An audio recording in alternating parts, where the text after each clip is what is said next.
Good afternoon, everybody here, and welcome to the Sunset Safari, brought to you from Djuma Private Game Reserve in the Kruger National Park. My name is James Henry. It's marvellous to have you with us, especially the kids at the three schools that we have joining us today. We have got Sebastian Rombi on camera. There we go. And over there, a beautiful giraffe. So all of you from Central Elementary, Henry B. Birkland, and Kempsville Meadows Elementary, welcome. Just 6 to 8 years old you all are. It's lovely to have you with us here, and you can send as many questions as you like through your teacher. You just say to your teacher, well, whatever question you have, and he or she will send it through to us, and we'll do our very best to answer any questions that you might have. Now, this beautiful giraffe is eating something called, what is that tree? I think it's called a brown ivory tree, which is quite special because it's an unusual tree. And although you and I would not like to eat the leaves of that tree, we would love to eat the fruits. The fruits are tiny little orange things that taste very sweet, like honey mixed with peanuts. That's what they taste like. It's very delicious.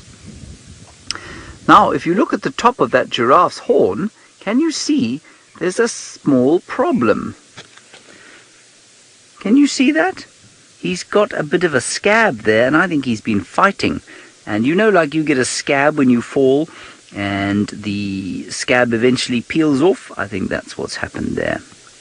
Now you can see his giraffe neck is very, very long indeed, and I would say, Caleb, that it's probably about, let's try and work it out in feet. It's probably about 9 feet long from top to bottom. Very long indeed, and if he sticks his head up, it's even longer. And on the end of his neck, he's got a very special joint. So why don't you all do this? Sit in your classrooms there, and I want you to bend your head back as far as you can. Can you bend your head back as far as you can? Look at the ceiling. Bend it back. Doesn't that feel uncomfortable?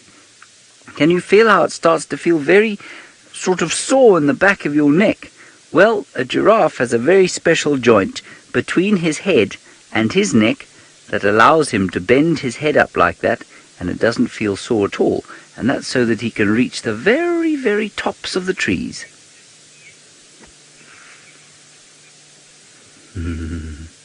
Now, there's obviously somebody sitting in that classroom that has seen a giraffe before, and that is Ian. And Ian is asking why it is that a giraffe has a purple tongue. And you know, Ian, even though you are just 6 to 8 years old, you could probably be 6, 7 or 8, I suppose. Even though you are so young, you know you probably know as much about a giraffe's blue tongue as some of the most old scientists in the world. And that's because no one really knows why a giraffe's got a blue tongue. Some say because they stick it out so much that it needs to be dark so that it doesn't burn in the sun. I don't think that's true at all. I just don't know why it's got a purple tongue. And some things in biology are very difficult to explain. Now we're going to move from here and see if we can't find ourselves a nice waterhole on this hot day. It is 88 degrees Fahrenheit, but I have another friend out at the moment, and he has got a smaller, blacker, more numerous animal.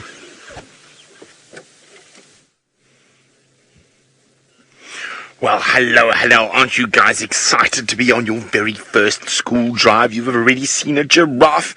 Now we are looking at wildebeest, also sometimes called gnu's. And they're called gnu's because the noise they make is gnu, gnu, gnu. See, that one's even listening to me. Gnu, gnu, gnu. So my name is Brent. I have my very good friend Senzo on camera, and we are out on a live African safari.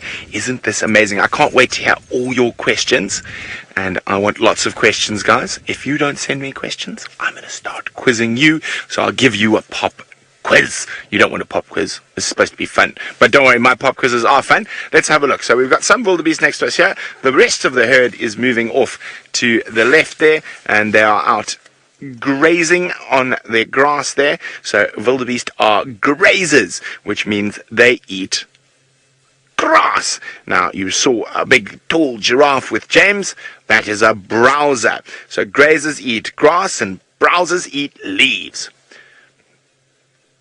Think you guys can remember that? I'm sure you can. So I'm going to ask a difficult question because I haven't got any questions yet from you. So I want you to tell me, what does an elephant eat? Is it a browser, or is it a grazer, or does it eat both? You let me know. Send your answers through to your teacher. You let me know. Does an elephant eat grass or leaves or both?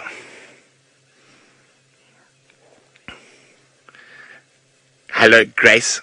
Grace wants to know, why do most animals in the savannah have long legs? Well, Grace, because they have to run away from the lions. So with long legs, they can run very fast.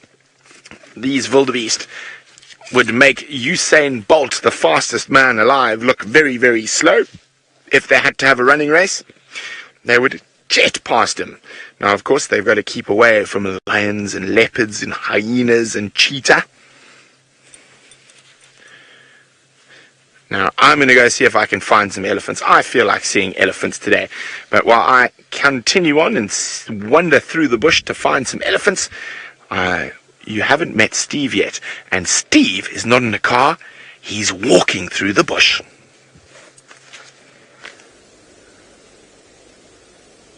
Yes, we are, and good afternoon, boys and girls. And we have found one of the animals out here that does not have long legs. That is a steenbok. This is probably the smallest, one of the two anyway, smallest antelope species we get here.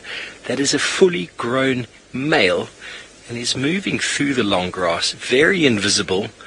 When VM started on the camera, you could see he's right down there in the grass, so very hard to see for any predator.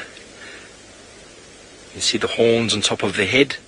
He's busy feeding on the juiciest, tastiest bits of the grass in this open clearing, but he's also got a very good view of everything around him. And on that note, welcome to Safari Live. My name is Steve Falconbridge, and I'm joined on camera by the wildebeest VM, who just got back from, he's a different wildebeest to the one you just saw now, but he is the cameraman and he's doing very well. Good start for us this afternoon. He just got back from leave. And how beautiful is this little creature? I can't believe how relaxed it is.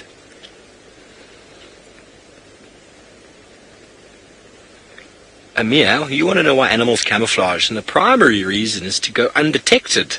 There's lots of animals out here that want to eat them, or they want to eat animals. So if you can be camouflaged, you can either sneak up on something in the form of a leopard or a lion. You can stalk and you can get right up close to something before trying to catch it. Or if you're a kudu or a steenbok or a nyala, then you can disappear in the vegetation and the animal won't see you.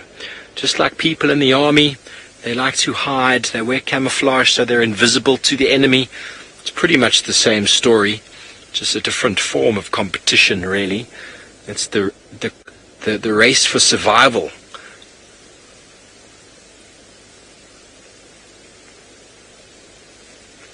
Okay, so from our very small and very cute and relaxed steenbok, let's go to James, who's got another very cool animal.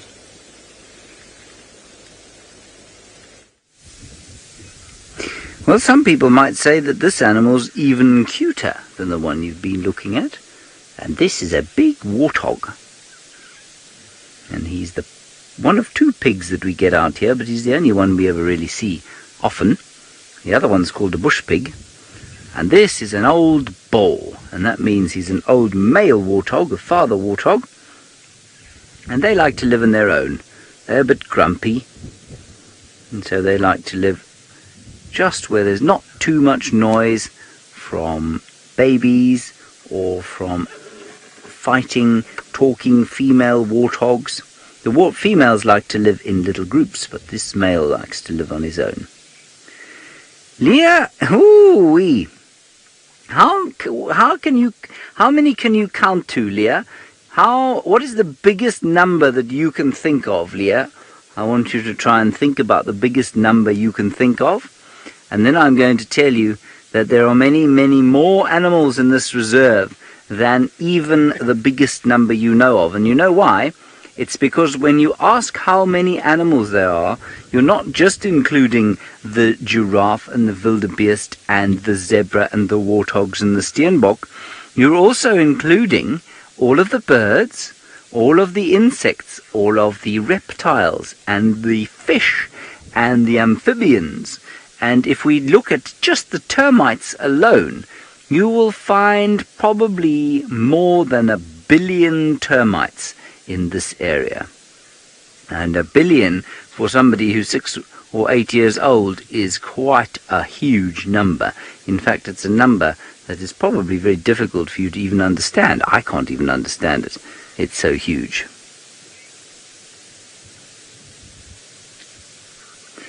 Right, now let's move a little bit closer, and you'll see sticking out of the warthog's face, he's got these white things, and those are called tusks. Haley, they're not called horns, they're called tusks. Horns come out of the head, and tusks come out of the mouth, and that's because tusks are modified teeth. Now, if we look at the warthog, let's see if we can make him sit still. You want to know how he's got them, Haley? He's got them to defend himself. So, a predator, lion or a hyena, try and fight off that predator.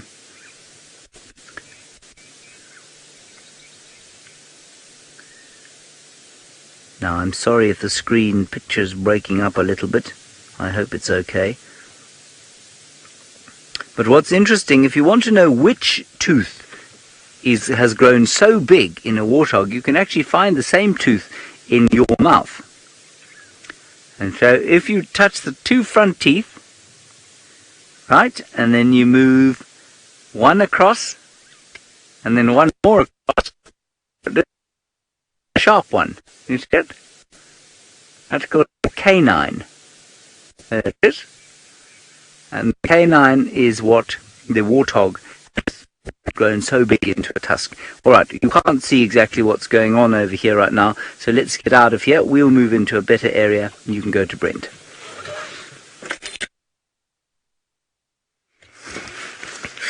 Welcome back, guys. Oh! Don't worry, I'm not hurt.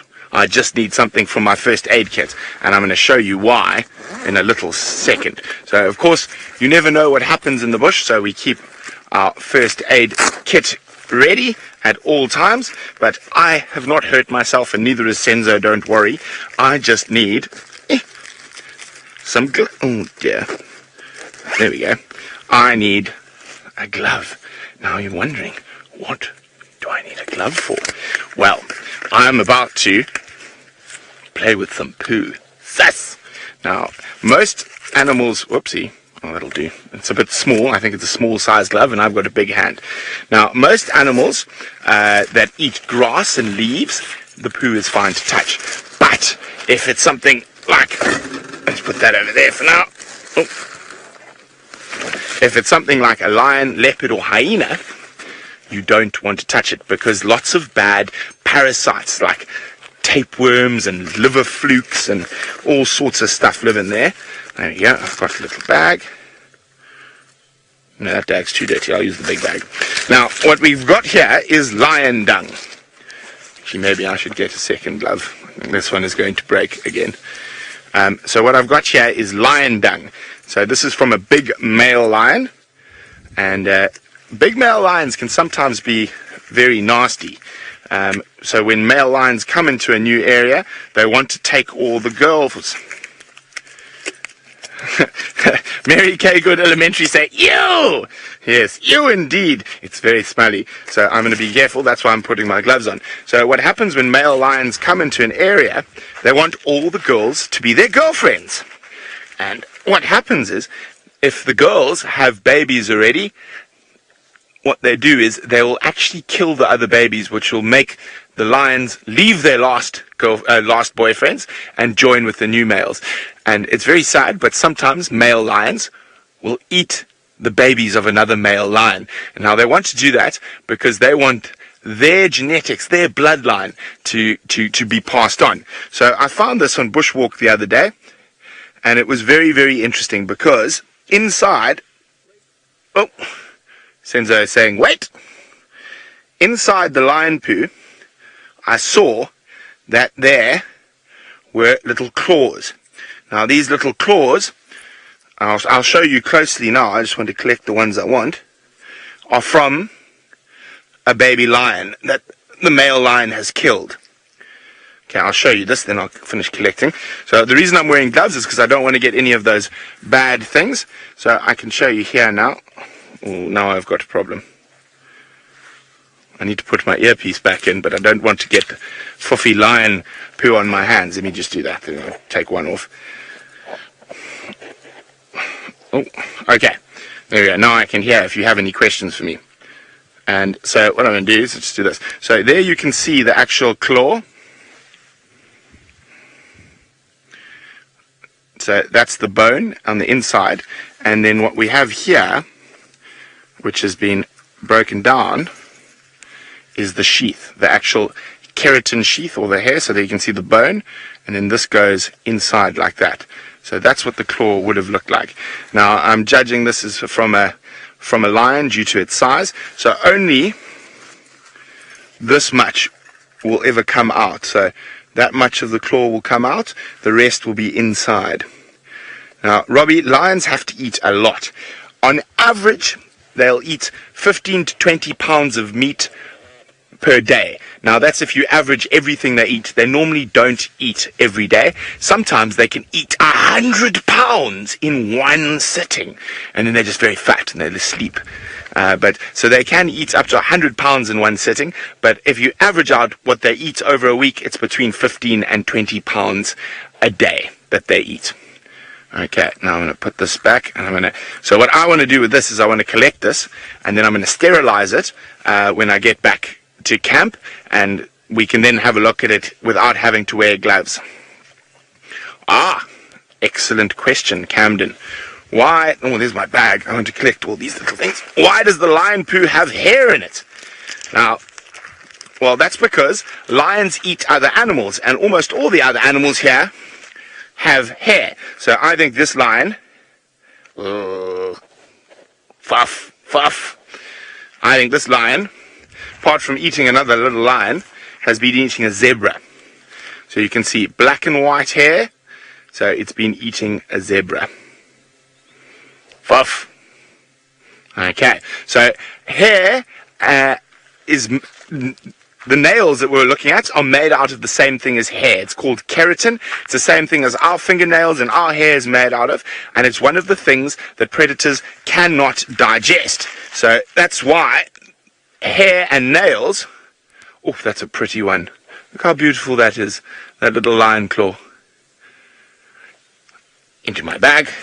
So predators are unable to digest hair and nails, so they've got to get rid of it. So lions get rid of it in two ways. One way is to poop it out. The other way, just like your little cat at home, is they've got... Oh, there's another one. What they've got, they cough up fur balls, except their fur balls are filled with bone and animal hair and claws. Am I linking, Sense? Oh, so you put your thumb up. Okay, well, let's just see. So this is going to be very cool. So what I'm going to do is I'm going to sterilize these when I get back to camp tonight, and that means we're going to be able to have a look at them without having to wear gloves. Well, I think I've got enough playing with fluffy lion dung. Now, the same thing goes if you're at home. You can pick up deer poo, no problem, but don't ever pick up dog poo or bear poo or cougar poo, because there's lots of bad parasites that live in predators' poo, and that's because they eat meat.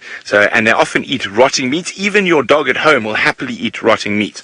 Okay, now you've got to be careful when you do this, so you take it off, and if you've ever learned anything like that, you want to put that back inside, and then I will go throw it away safely when I get back to camp.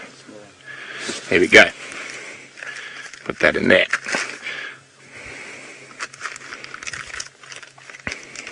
Okay, well there is your lesson on playing with lion poo. Don't do it. without gloves. It sounds like Jamesy has found something up in a tree.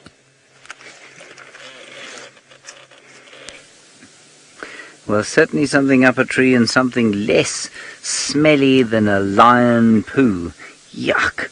There's nothing in the world that smells worse than a lion poo. Tell you that for free. Okay, what we've got there doesn't look like much, does it? It's a vervet monkey, and there are a whole lot of them in the trees around here.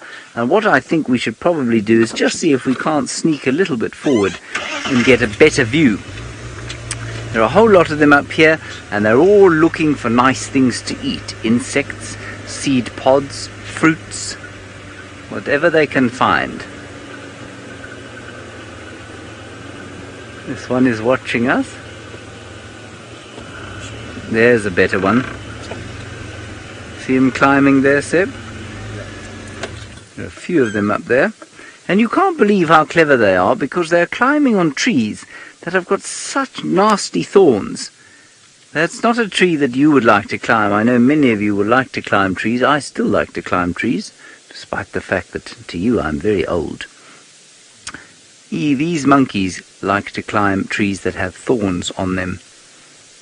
And they don't get sore for some reason. Nobody really knows why.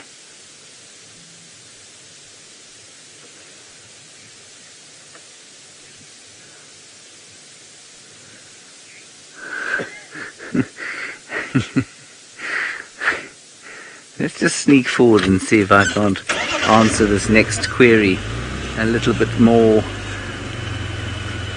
clearly than I've obviously been so far. Now, what we're looking at here, of course, are mammals. All of the things that we've shown you so far have been mammals. And mammals, Audrey, are warm-blooded. All mammals are warm-blooded. All mammals throughout the whole world are warm-blooded. Now, I don't know if you know what a mammal is yet, but a mammal is something like you and me and that giraffe and the steenbok and the warthog and the monkeys, and what else have you seen? Wildebeest today, and lions. We're all mammals, and there are two things about mammals that you must know. The characterized mammals, we all have hair. Some of us not very much on our heads anymore, but we all have hair, and we also all suckle our young. So just like a cow produces milk, so does every other mammal. We all produce milk. Well, all female mammals produce milk. Okay? We are all warm-blooded, and the reason that mammals are warm-blooded, Audrey, is so that they can stay warm when it's cold. And it's for that reason you don't find a lot of cold-blooded animals like reptiles or amphibians, or, well, fish are a different case, but let's say reptiles and amphibians in places that are very cold.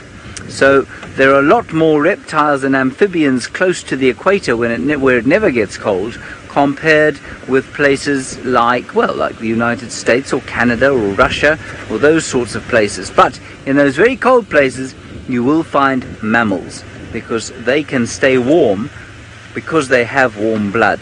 Now, that is a very complicated answer, or it's a very simple answer to a complicated question. And if you study biology later on, you will learn a lot more about that. It's very interesting. Now, on the road there, we've got a very special friend. And his name is the Swainson's spurfowl. Now, unfortunately, the monkeys have disappeared. And that's because they're quite nervous. And they're nervous, Amelia, because things like leopards like to eat them. Leopards will devour monkeys if they can catch them. So will lions. Those are the two main predators of monkeys. Sometimes even baboons. Leopards also would eat this spurfowl. And if you listen very carefully, you might just be able to hear him going.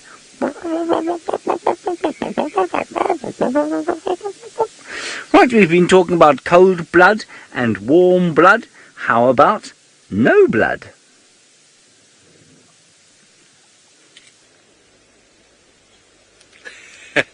Well, I don't know where you're going with that exactly, but what these things are here are very sharp thorns, and if I prick myself on them, all you're going to see is blood.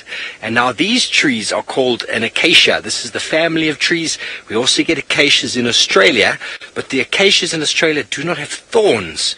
So these thorns on the tree are designed to slow down the animals eating. If I tried to come here, it's very hard for me to grab those leaves with my mouth because there's very sharp thorns there and it'll make your lips bleed. So first of all, the animals have got very sort of what we call prehensile lips. They're able to move their lips around.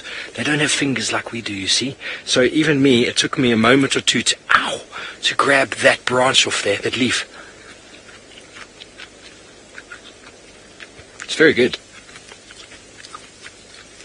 That's what the animals are looking for, this nutrition.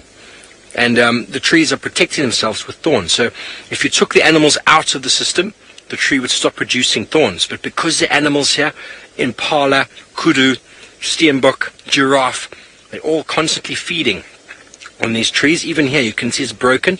That is from an elephant that broke off the entire branch to then feed on it. There's very little you can do for an elephant. The thorns don't help at all. But the tree is protecting itself against the animals' mouths. Isn't that marvelous? Stoke, very good question. You want to know if the roots, the trees have shallow or deep roots. Now, where we are, this area is very, very sandy. It's called granitic soils, lots of granitic soils. Where I am now is a little bit more of a downhill slope, but the soil here is very, very sandy, and we call it very porous. So whatever moisture lands on here goes deep down to the water table, and only when we have lots and lots of rain, that sort of soft, sort of pattering rain, does it benefit the grasses that have got very short root systems.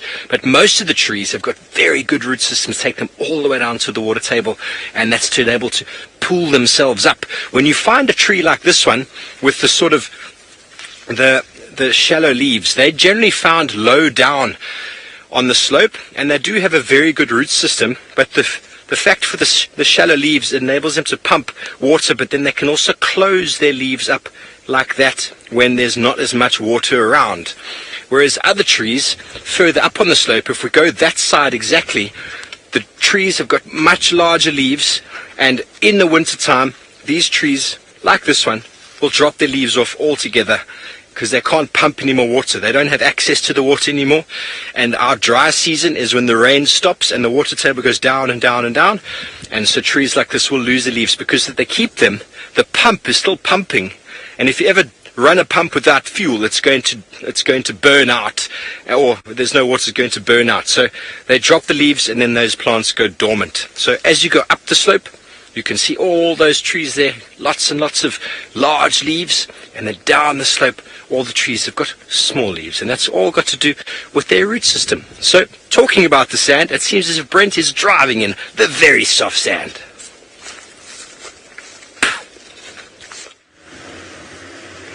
I am, and I'm looking for leopards. Leopards like dry riverbeds like this, but so do other animals, like this big male inyala. And he is a very pretty boy. We'll stop. Stop walking away from us. You stop it. We want to look at you.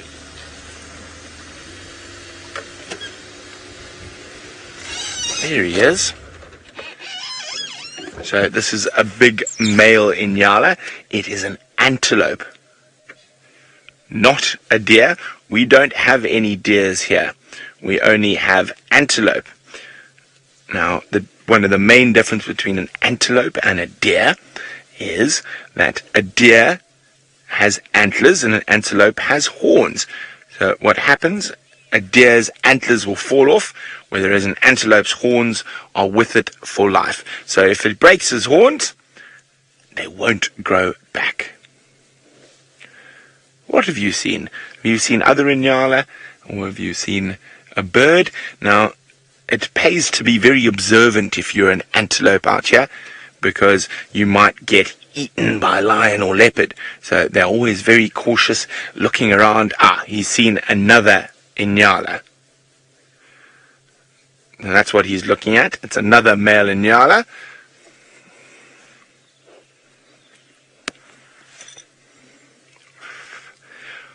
Now, an excellent question from Caleb, who wants to know, what clues do we look for if we want to find animals? Well, normally, Caleb, we look for their footprints is one of the best ways to find animals. The other way is we listen, we use our ears. So if this Inyala saw a leopard, he would tell all the other Inyala that there's a leopard there, and they have a very deep bark. So if he sees a leopard, he'll go, "Bo! Bo!" And in Nyala language, that means, "Leopard! Leopard! Be careful! Watch out!" But at the moment, he's happy to just continue eating. And let's move down the river a bit. So I don't think there's any leopards around here. I'm going to keep looking for leopards and elephants. While I do that, James has found another antelope. This is a waterbuck. Isn't that lovely? He's a big bull waterbuck, and you can see, watching him from just behind that bush, are two impala. Wow, we've seen a lot today. Let's count the mammals we've seen together. We've seen waterbuck, we've seen impala, we've seen giraffe, monkeys, steenbok, wildebeest. That's already, what's that, 6 species. I think that's really very good for the amount of time we've been on safari this afternoon. Now those two impala are coming to just see if they can have a closer look to see what this is lying here. Now that is a waterbuck bull, and there are 2 impala rams behind him. Both of them are male.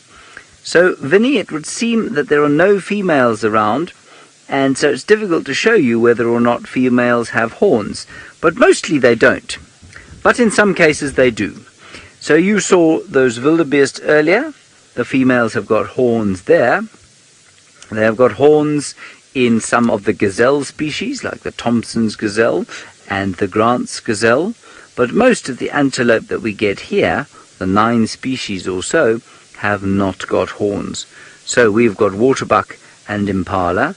We've got bushbuck and kudu and nyala. All of those, the females, do not have horns. And it would seem also, from the fact that we've seen so many male animals, Megan, that there aren't as many females as there are males. Megan, that would be incorrect. Often there are more females than males. In fact, in probably most mammal species, that is the case. There are equal numbers of males and females born, but by the time they get to adulthood, it's normally females that live longer. And that is because the male animals take greater risks with their safety, and they will often die earlier than the females do. The females are much cleverer, really. They don't take silly risks. They are prepared, I suppose, for a life of being careful, because it will be the female's job to raise the youngsters. The males play no role at all in helping the females look after the babies, and so the females really have to look after themselves, where the males just, well, they can take a lot more risks.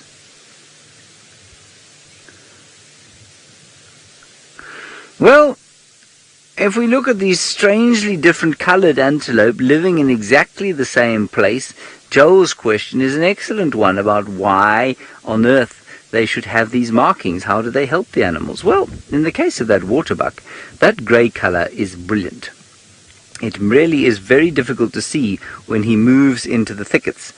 And he lives in what we call, this is quite a difficult concept, but I'll go with it anyway. He lives in an ecotone. And the ecotone is normally the area between 2 types of vegetation. And it's normally got quite a few trees in it. And interestingly, in this area, he lives normally in thickets of what we call silver cluster leaf. And they're the same sort of silver cluster or silver colour as his coat. So grey is a very good colour if you want to disappear in the trees over here. Now we move to the impala over there.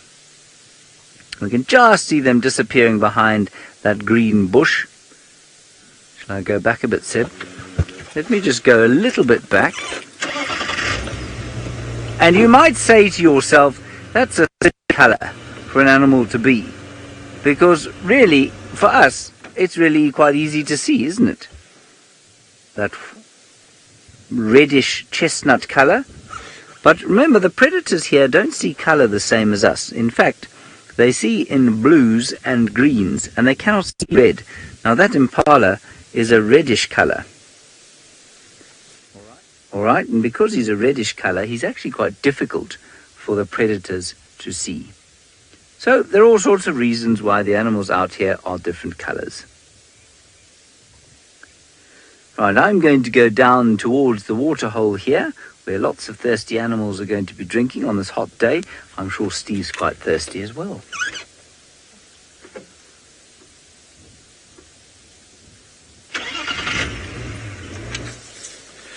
Look at what we've got here. We've found some little pellets on the ground. This is the dung. Notice I'm not wearing a glove like Brent was, because this is not lion scat. This is scrub hare dung, little pellets of scrub hare. And you notice the color of this, because scrub hares actually eat their poo after they defecate. They'll first have one, and then they'll eat it up, and then they'll redigest it to get the most out of their vegetation. Isn't that a very interesting thought? But the reason I picked these up was because you probably noticed that we are on foot and we are walking in the African wilderness, and it's very important to know what direction the wind is coming from, and the scrub hares make it very easy for us. If I just do this, you can see which way the wind is blowing. Isn't that marvelous? It's very fine, very soft, and if you keep a few of these in your pocket, you can keep checking. Because if, for example, we're approaching some elephants, we could see them or we could hear them, we'd make sure the wind is blowing towards us, not towards them. Otherwise they'll smell us and they might go a little bit crazy and run all over the place. We'd prefer that not to happen. So that's a very important safety factor while on foot in the African wilderness. And obviously sound also carries with the wind. So the smell, the animals here can all smell very, very well. And we smell rather weird to them. They know who we are. They're afraid of us, and if they smell us, they're going to run away.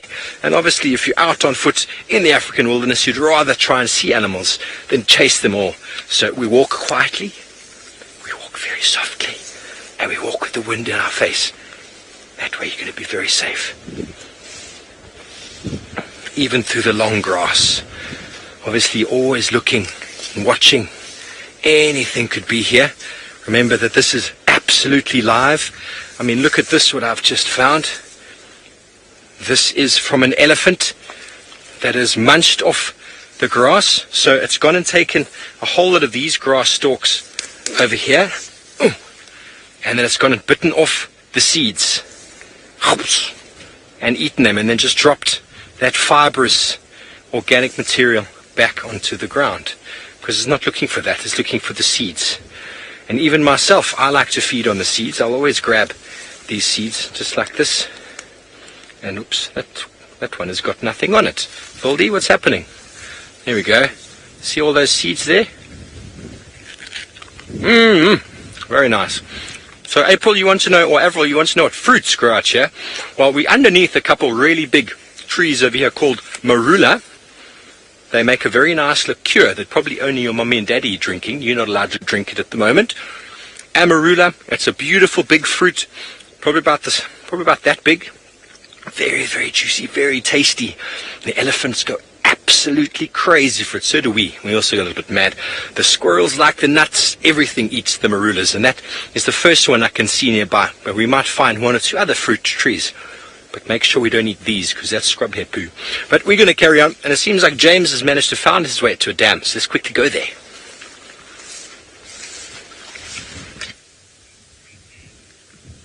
Yes, we've got some beautiful blue water. Oh, listen. Did you hear that? That's the hippopotamus talking to each other. They seem to think they're very funny, these hippos. They like to talk to each other a lot. There's a huge amount going on here in this water. Probably about 30 to 40 hippopotamus. Not all of them in front of us, some of them round about the other side. And the reason that Sebastian is moving the camera around is that there were two fighting and playing with each other a little bit earlier, and we're rather hoping they might pop up and do their interesting sort of swimming playtime in front of us. And you can see they're obviously very good at staying under the water. They can stay under the water for a long time. Sometimes they say up to 5 minutes, but normally it's not that long. Normally it's about 30 seconds.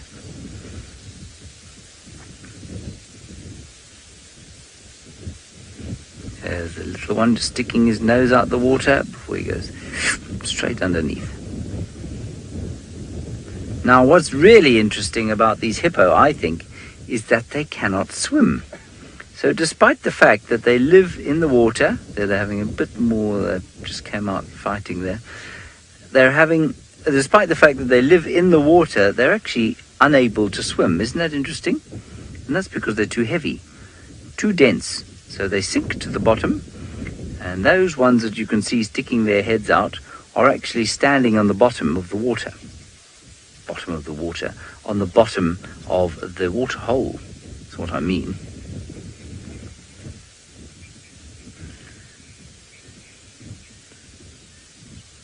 Oh, now there's something very exciting going on here. We've got a big hippopotamus, but there is one animal that is much bigger than this even.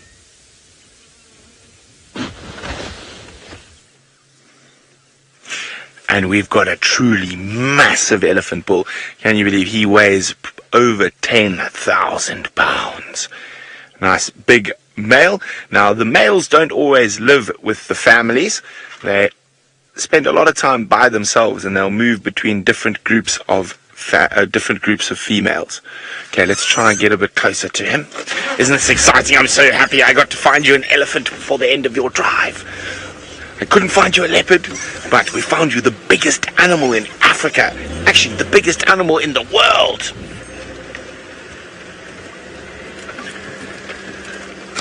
Now I remember I asked you a question about elephants a little bit earlier, whether they eat grass or leaves or both. Now Landon's trying to get me to give him the answer. Aren't you, Landon, asking what do elephants eat? Let's have a look. Apparently we have some answers. Let's see what your answers are. Let's try to get into a spot where we can see them nicely.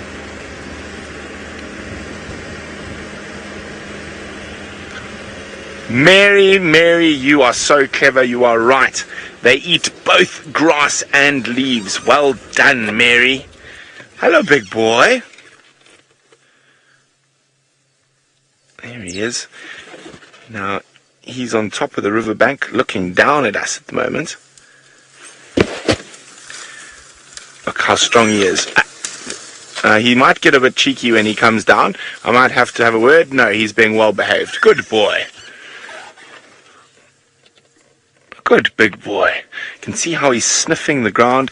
He's looking for and tracking other elephants by scent. Oh, he is so big. Isn't he beautiful? Oh, look at that. That is just magical. Now, I'm going to go show you, because he's going to disappear from our view where he's walking up afterwards. There's an ancient elephant stairway there. The elephants have used that section to get up the steep bank over many years. Now, Oliver, you've got very good eyes, and you've noticed that the elephant's ears are very big. Oliver, his ears are very big because those are his air conditioning units. So an elephant's ear can have just under 2 gallons of blood in it. It's amazing, 2 gallons of blood. Now, when the blood gets hot, it goes through the body and it goes into his ears. And to cool the blood down, he flaps his ears like this, and it cools the blood down and makes him cooler. So elephants' ears are very big because they're onboard inbuilt air conditioning system. Let's go look at that elephant stairway quickly, because he's jumped up and he's gone over the bank, and I can't follow up there. So he used the old elephant stairway. Look at that. So there we go. You can see this path the elephants have used for probably hundreds and hundreds of years, and the roots of the trees have caused it to look like steps. That's why I call it the elephant stairway. Now, isn't that amazing? Now, he's gone on a wander up over the top. So I want to say it's been absolutely amazing having Central Elementary School, Henry B. Birkland, and Kempsville Meadows on your first very own live safari. Please join me again so we can find you more animals the next time you join. In the meantime, for those staying with us, we're going to send you back to Commander Bond.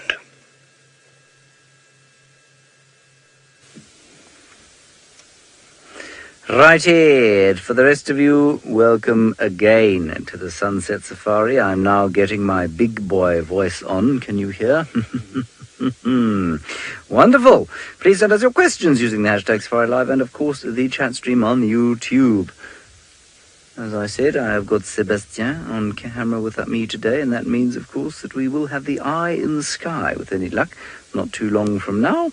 We'll see what we can find on Chitwa with it.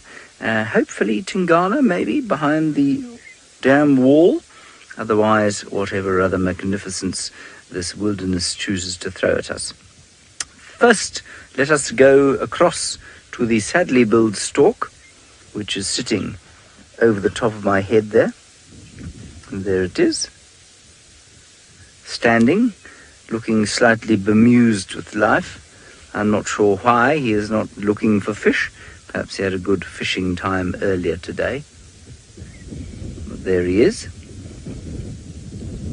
And I do say he because that is a he. Mrs. would have a yellow ring around her eyes. So that's Mr. Sadly Billed Stork. Perhaps he's looking so forlorn because she's left him. I don't think so, though. I'm not sure. Maybe he's just a youngster. They do normally travel in pairs. It really is a remarkable colour for an animal to be. And I suppose if he's being so big, he probably has very few avian predators. And so he can be that obvious. That's the point I'm trying to get at. And then we've got a great swathe of life around the waterhole. All those waterbuck, all the hippo back out there. We've got the waterbuck and impala. Hippo having a little bit of a boxing match over there. Away across inside the Chitwa Lodge grounds, there are bushbuck and nyala. And everything looking completely at peace today. It's a very peaceful feeling about this Friday afternoon. Now, this is the biggest waterhole that we have over here. It is very large indeed. And I'm going to now, on the request of Romit, try and work out how much water there is in this waterhole. Well, Romit, let's go back to basics. I'm going to estimate that it is roughly, I'm going to say, from end to end, I'm going to say 250 meters. I'm not going to try and do this in imperial. We'll do it we'll do it in metric. Okay, 250 meters long. I'd say at its widest point over there, it's probably about, let's call it 300 meters long by 200 meters at its widest point. Okay, so it's roughly a triangle like that. Let's call it an isosceles triangle. I'm going to need a piece of paper to do this, I think. Anyway, and then we can work it out by saying, right, so an isosceles triangle, so we can work out the area. How do you work out the area of a triangle again? The area of a triangle is worked of an isosceles triangle. So we need the area of the isosceles triangle first, and then we multiply it by its depth. Unfortunately, the depth is going to be deepest at the dam wall and almost negligible over there. So let's just average it out. If I had a piece of paper, I could probably do it.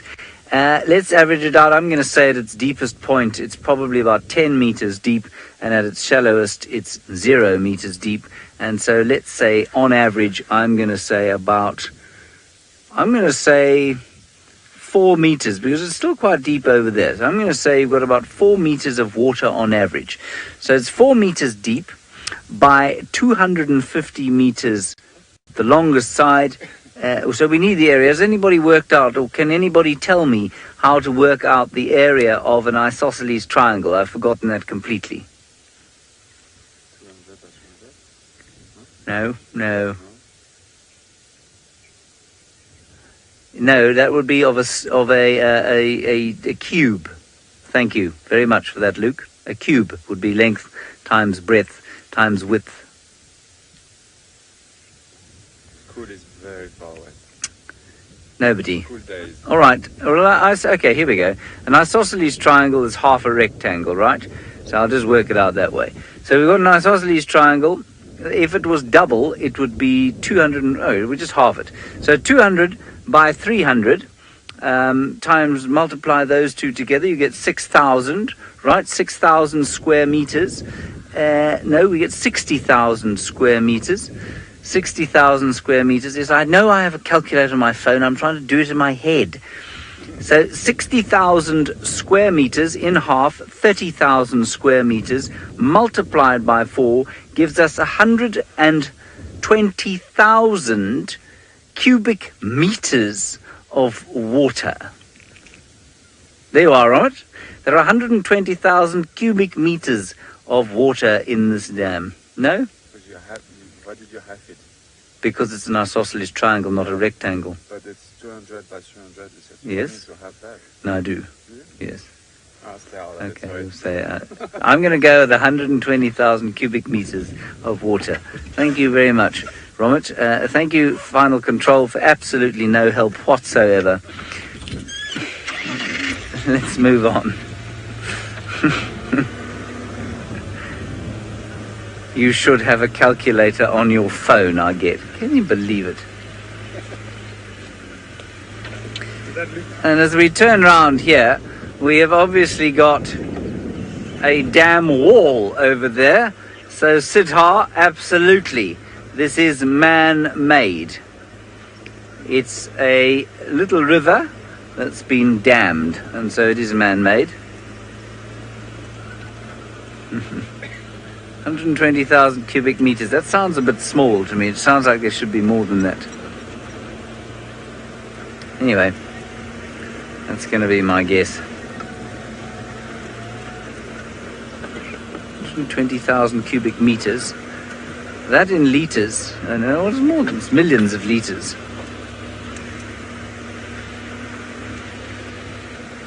There's that hog. No, it can't be the same hog. A huge hog there. Right. There he is. Now, I must confess the two hogs we've seen today have been unmistakably male. And I'm not sure if we're heading perhaps towards a breeding peak for the boars, and perhaps that's why they are so impressively endowed at the moment. But both of them, unfortunately for the kids, I mean, that was the most obvious feature about the last warthog we showed them. It's Taylor's warthog, is it? Where did she get it?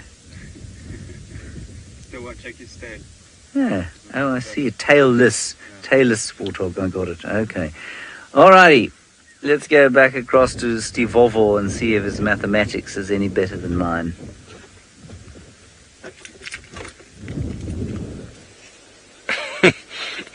Did you say my name and mathematics in the same sentence? I hope not. Not sure what mathematics you're working out, but I have got a quiz for you, ladies and gentlemen, and this is the tree sample here. Have a look at the leaves. Have a look at the branches. I wonder if any of you out there is able to tell me what plant this is. It is a tree. Hashtag Safari Live. Let us know what tree this is. It is a common tree. We do see it all the time. And I wonder if those experts out there, or the beginners as well, can remember what this is. I have done this tree before, and it is a marvelous tree.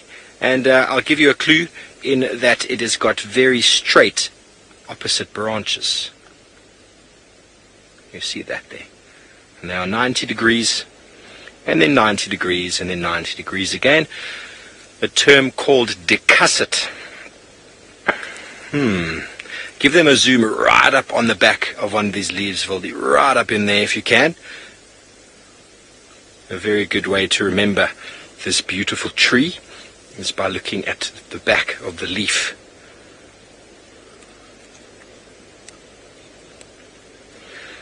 Ravinda, I am indeed a vegetarian. Every now and again, you know, there is a craving for some meat and lots of fruit and berries and plants. And there's lots of plants. Here, I'm going to just grab another one here. Michelle, it's not a silver cluster leaf. The leaves are way too small. And remember the cluster leaves, the leaves cluster on the end of the branches, and they're long and silvery leaves. These do have a bit of a silvery tinge to them, but they are very small, and they are oppositely arranged on the branches themselves. And the leaves, if you look closely at the bottom of the leaves. Coast-sided, no, you are in the right family though, but I'm not going to say what it is you said. You're in the right family, but it is not that one. You see the pixels underneath the leaves, a little reddish silvery spots. Those of us born before the 90s would know what a pixel on a TV screen or computer screen is. That is what you're looking for. Ruth, it is not a common spike thorn, and while we are talking about it, here is the silver cluster leaf right here at my feet. So you can see the difference between these leaves, how they cluster at the end there, and the leaves are very long and silvery, and got almost a sort of a sheen to them. That is the silver cluster leaf, and is not a common spike thorn. Am I going to have to give you the answer to this one? And you will never forget it. You will never forget it. Bex in FC, have I given them enough opportunity to answer this question? She said to me earlier that I need to give the quiz a little longer. And I hope this is long enough. We're long enough. I think we are. Okay, so when you look at the branches, very easy. You see the 90 degrees? Okay, two branches, 9, they're opposite. And then these two over here are completely opposite. So another 2 there. And then there again. So it goes up in a stage called decussate, and then the leaf, if you look right in underneath there, the pixels of the leaf, marvelous. Can you see the pixels? It is indeed a baby leadwood. And I don't feel bad because VM got it straight away when I said let's do a tree quiz. He said, oh, baby leadwood, as if he has learned all these trees before, which he has on bushwalk with me, Haveldy. Indeed. Okay, so do we remember that, folks? It's a marvelous tree. Okay, well, it seems as if my tree is done and dusted. Let's go over to Brent, who's on the move. Let's see what he has discovered.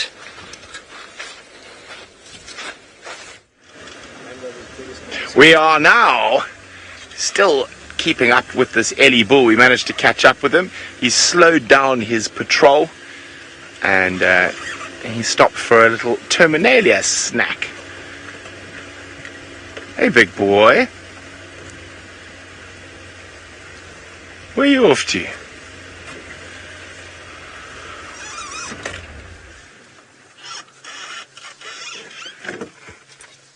So he was moving with quite a bit of purpose. He is still moving, but you can see he's got a Terminalia branch in his mouth that he grabbed on his way through. I love big elephant bulls. They are just one of the most amazing creatures to spend time with, both on foot and in a vehicle. Now, while we've been going through here, I've been checking for any sign of Thandi, I'm pretending not to look for this afternoon. I'm just pretending we're not looking for Thandi at all, but I might be checking most of Thandi's favorite hangouts. So, of course, there was thought to be a Thandi and cub sighting in Torchwood. It turned out to be Kuchava and cub. Whoopsie. But, so that means Thandi could still very much be hidden in one of these thick areas. Let's try and get round to the big boy. Oh, beautiful.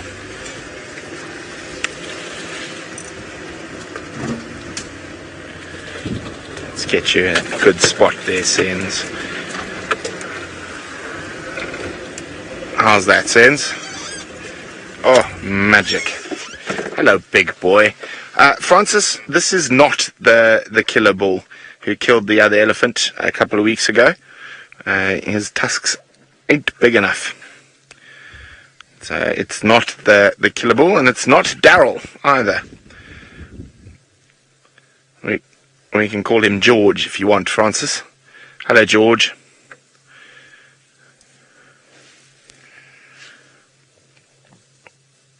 Oh, he is beautiful, though. Probably between 35 and 40.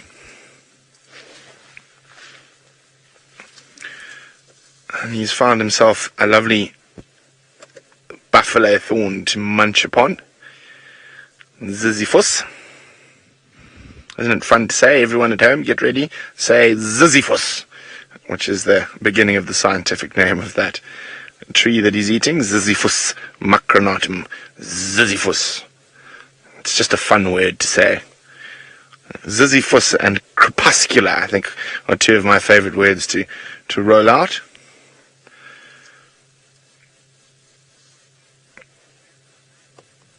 Isn't that wonderful? He didn't stop at the little pan on Leadwood Loop for a drink. I thought he might be tracking a breeding herd, but it looks like he's got hungry on the way.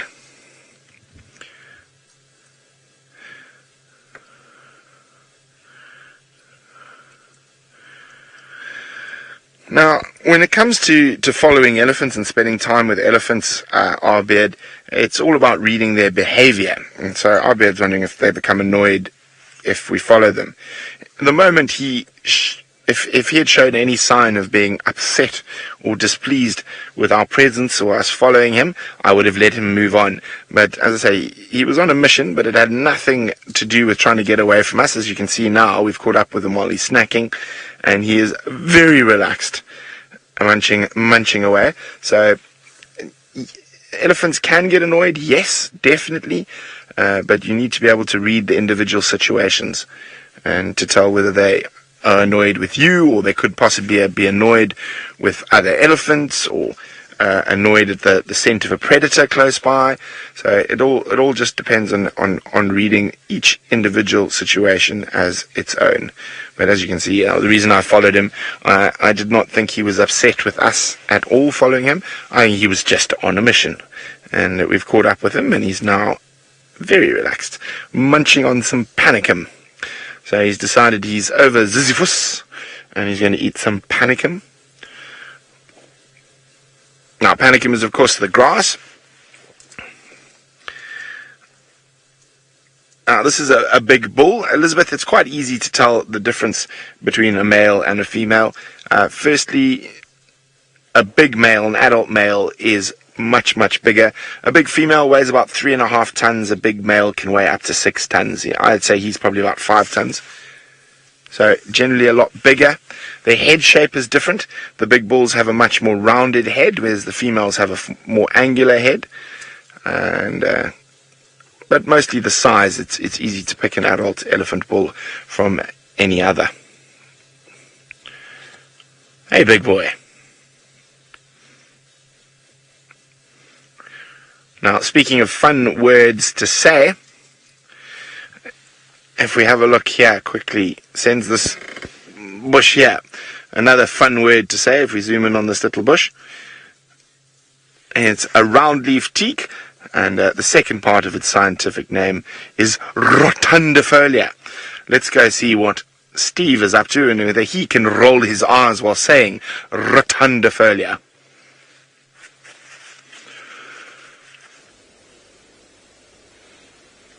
I hope you can see it there, folks. We're not trying to get too close, but it looks like an ornate, rough-scaled lizard. Also, probably could be a common girdled sand lizard. I'm not 100% sure. I think I've seen one of these before with Senzo about a month or two ago, a pair of them that were mating. But we're about 2 meters away, and we don't want to get any closer, or it might run. Beautiful little creature. Beautiful colors. There were some ants walking on it a moment ago that didn't want to move. It thinks it's invisible. It knows that we are potential predators, and so by standing very, very still, it will hopefully go undetected, but we have got too keen an eye for that sort of thing. So please, if those of you out there can confirm for me if it's a girdled rough-scaled lizard, rough-scaled lizard, I forget the entire name. I know quite a few people assisted me with that last identification. I'm no means a reptile expert, but it's marvelous to be out here and spending time. No, indeed, Kay, it's not a giant plated. It's only about 4 or 5 inches long. Giant plated lizard I know quite well. They got a very, very sort of armor-plated sort of shell to them and a very sort of blunt nose. They also don't have this intricate pattern on the skin. It's an ornate rough-scaled lizard, I am almost 100% sure. But then, you can never be too sure in the bush. I'm looking at it right now with my binoculars. It is a beautiful creature.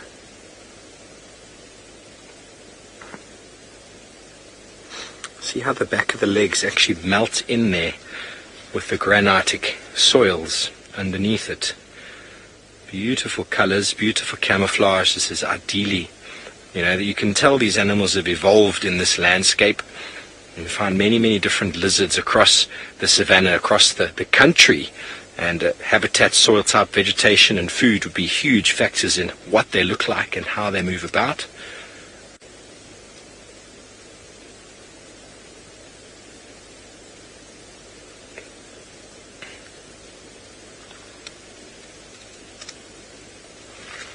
Well, while we wait for you to get back to me and confirm what I think it might be, let's go back over to Brent and his big elephant.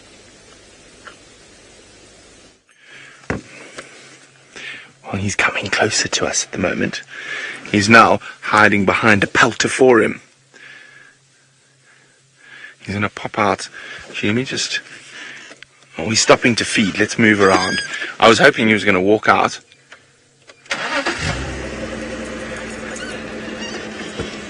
I love spending time with Ellies like this. It's just magic. Hey, big boy. Oh, he is on the move now.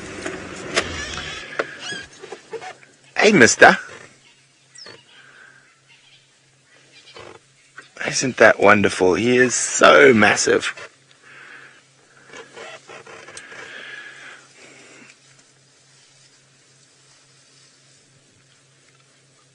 And like that, he disappears. It's amazing how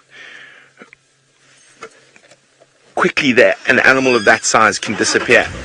Let's just have a quick look at his bottom disappearing as he moves away. Bye, big boy.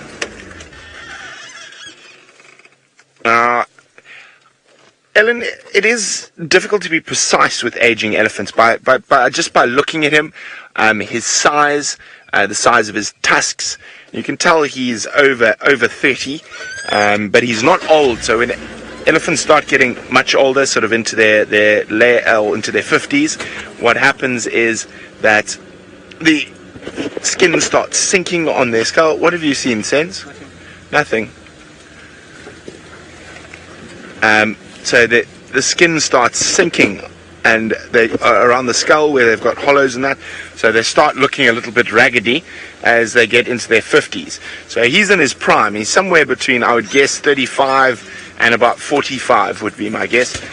Maybe a little on the younger side, between maybe 35 and 40, but in his prime, he's absolutely magnificent.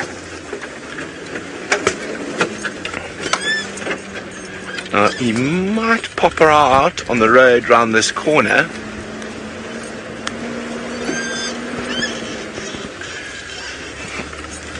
So, as we all know, elephant bulls become in a heightened hormonal state when they are in must. Mike, no, they do not breed when they are out of must. Elephants, the males need to be in must, and the females need to be in estrus for them to breed. So there, he's there. He's behind some bushes a little bit. That shame. He's off. He's given us such a wonderful view. I'm going to keep on to my original mission and see if we can find any sign of the beloved Tandakile. Now, did you see how clever that was? Senzo, did you get it? Beloved and Tandakile. So, Tandi or Tandakile means loved or beloved. And so I did the English and the Shangaan and Zulu, all three in one go. I'm so clever today. Now, I've been trying to convince Senzo that he needs to sing Happy Birthday in Zulu for you later, since it is Wild Earth's 11th birthday today. Come on, Senz. People must vote first. Senzo is looking for attention, so he says you have to vote for him to sing Happy Birthday Wild Earth in Zulu. Or James. Who do you want to sing, James or Senzo? There we go, that's a good idea, Senz. Let's put Henry on the spot. We're coming there, Eddie's coming here again, lovely. Oh, and he's going to crop on this path. I don't want to block his path. So, I don't want to block the way he wants to go. We'll just let him go. He has right of way out here. Oh, he stopped for a snack, but he is going to step out right in front of the car. Hello, big boy. Oh, gentle giants. Truly a giant. Now, Senz, just come wide and just keep that tree in so you can see how tall he is to that tree. I would guess he's probably 3.5 meters at the top of his shoulder. Now, what I'm going to do to give you an idea of how big he was is I'll go stand over here once he's a little bit further away. So you guys, I know a lot of you, Chris Rogue and many others, do that quick. I don't know how you do it, but it's far too complicated for me with Photoshop or whatnot. So you can see how big an Ellie bull is. So when he passes something like we know the size, and we know I am exactly 191 meters tall.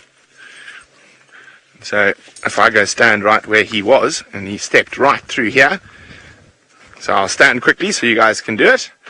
There we go. And I'll even put my arm up. So you can see how tall he is. I reckon at the shoulder, I still wouldn't be able to touch the top of his shoulder. So I'm 191 meters tall. So we can try to work out how tall that Ellie is from me standing there.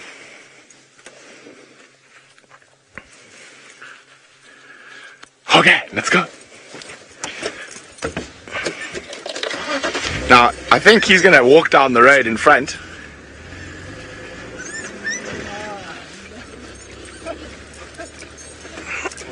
They are voting for Senzo to sing. They are voting for Senzo to sing. I reckon that's a good call. Now, we need the Zulu man to sing in Zulu. O Korile Wild Earth. I can't sing, so that's why I'm getting Senzo to sing. Now, our beautiful big Ellie bull is decided to take the same route I want to take to go look for Tandi. So we will let him have the right of way. Have that amble. So he's still smelling the ground. He's still definitely tracking possibly a breeding herd or another bull.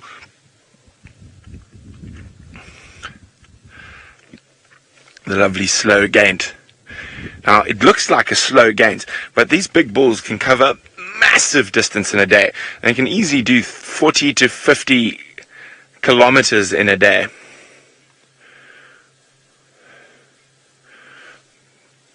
Beautiful.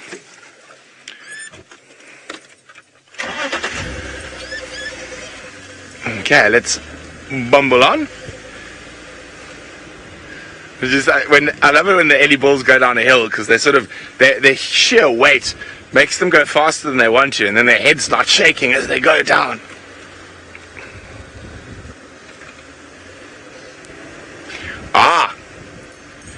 Now, while we keep our feet firmly planted on the ground, it seems like James Henry's got delusions of grandeur and is doing something up in the air.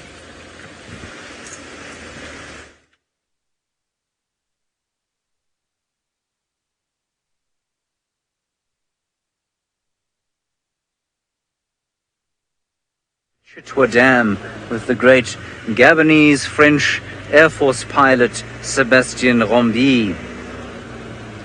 Isn't that marvelous? Now you will notice as we drive along here that it is not just Sebastian and I on the vehicle.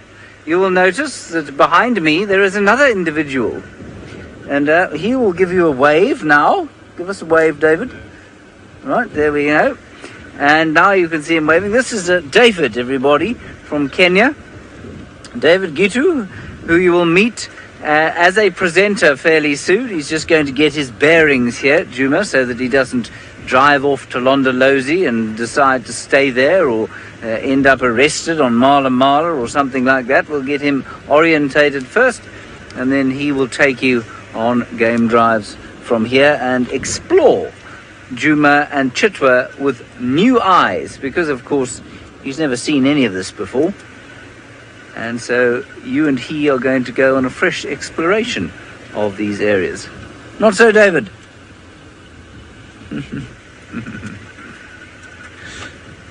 Now, we have a comment from Magic Dragon Wizard who says, this is cool. Magic Dragon Wizard, I think that the pictures you're getting now at this time of the day from this eye in the sky, we like to call it, are some of the most precious you will ever see of this area. You can see the sun is just about to sink. It's only 4:45, believe it or not. And now you can see the great expanse of the 120,000 square, at least cubic meters of water that is the Chitwa Dam. Now, I don't think that's a very effective isosceles triangle, that. So, I don't know. Maybe we should just up it slightly. It's almost rectangular and some. No, it's not. Let's leave it as we had it. Let's leave it at 120,000 cubic meters. Right. Thank you all very much for your kind words of welcome to David. I'm very pleased that you are happy to have him with you. We are very happy to have him with us. Unfortunately, we've had to put him in Gendre's room, so poor David is going to have to get rid of Gendre's rather strange collection of implements, including a marula beer dispenser, which hasn't been cleaned for 2 years. Anyway, Gendre is in Grand Cayman at the moment, swimming in the sea. Making bubbles. All right, well, Sebastian, would you like to give us a demonstration? Would you like to do a water demo, perhaps, at high speed? For our beard, who wants to know how fast it can fly. As far as I'm aware, and Sebastian will correct me here, it can do about 60 kilometers per hour, which is about 45 miles an hour.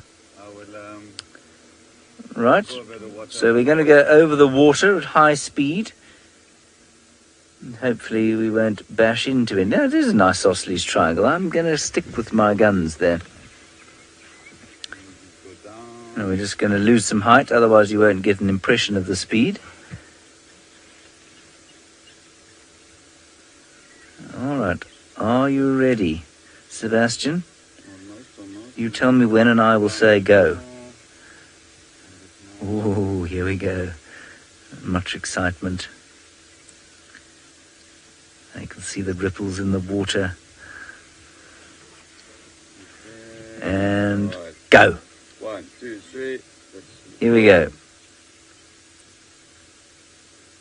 Isn't that wonderful? We're now at full speed, Seb? Yeah, full speed. That's full speed, everybody. Watch that tree.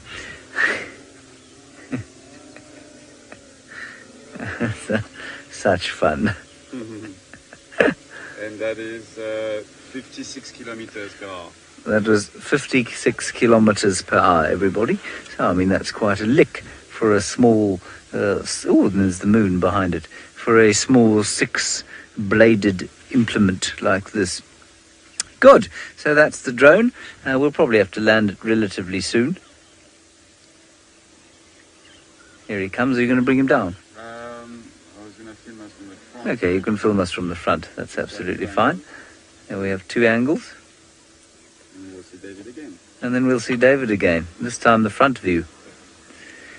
He's a large fellow.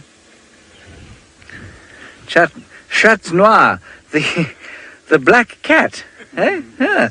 Black cat, Very nice name, Le Chat Noir. You want to know if there are fish in the water. There are fish in the water, Chat Noir.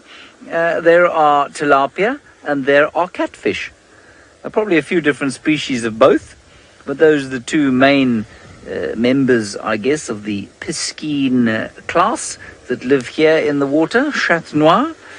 Very nice to have you with us, especially as, of course, your name is familiar to Sebastian, who is indeed of French Gabonese descent.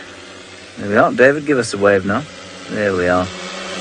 Magnificent fellow. There he is. You can see how big both of them are in comparison with me. Yes, and very strong. And you can also hear the tremendous noise that the drone makes, which is why it has to stay high up all the time. There it goes. Alrighty, let's move on.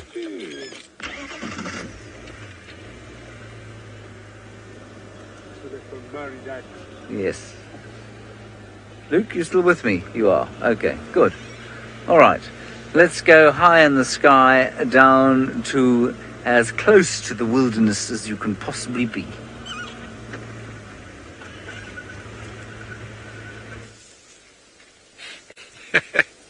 Indeed. Does anyone have any bets on the drone at the speed it was going? You've just got a little web there, Baldy. You like it there? There we go. Sorry about that, folks. We've just arrived we're coming down to Treehouse Dam. There's lots of tracks around. There's a lone buffalo bull. There were some rhino tracks there. It looks like there was a male and female mating by the way that the tracks were moving. But we moved out the area. They're very, very fresh. And we're coming down to the dam to see what we can see. Come, let's go. There was nothing much down here this morning, but the buffalo bull, there's one grumpy buffalo bull that Rexon's not very happy with. Rexon's our game scout who's looking after us. He's not very happy with a lone buffalo bull. I generally don't have too much of a problem with them. You give them their space. You understand what it is they want. They just want space, a little bit of respect, and to date I've gotten away unscathed. They're just very misunderstood. The problem with buffalo bulls is that he could be lying or sitting just in the mud here, and he's on his own.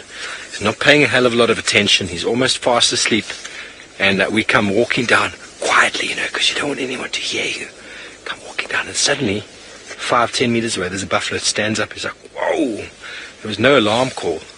No one warned him. When there's in a breeding herd of buffalo, there's lots of animals around. There's always someone looking, and then one will snort, and then all get a fright. But buffalo bulls, they go to sleep at some point, so they just kind of switch off. And then you catch them unawares, and they stand up, and they look very grumpy, but actually they're just misunderstood. They're misunderstood. I do quite like buffalo. It'd be nice to see some more on Djuma. And here we are at Treehouse Dam. Oh, buffalo. You can hear the blacksmith lapwing just on the other side there.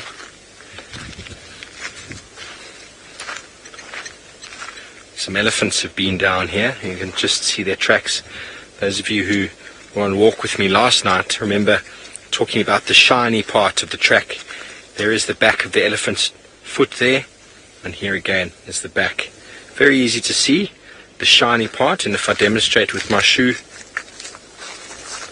not very easy, but the shiny bit is at the back. When you weigh as much as an elephant does, even on this very hard soil, they leave that little shiny mark.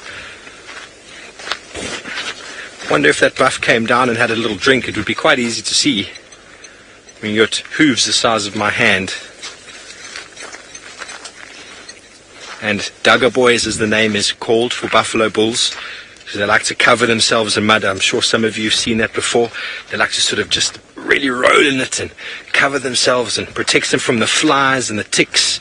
Also cools them down quite a lot. I wouldn't be surprised if he did lie down here or somewhere nearby. But it doesn't appear to be the day.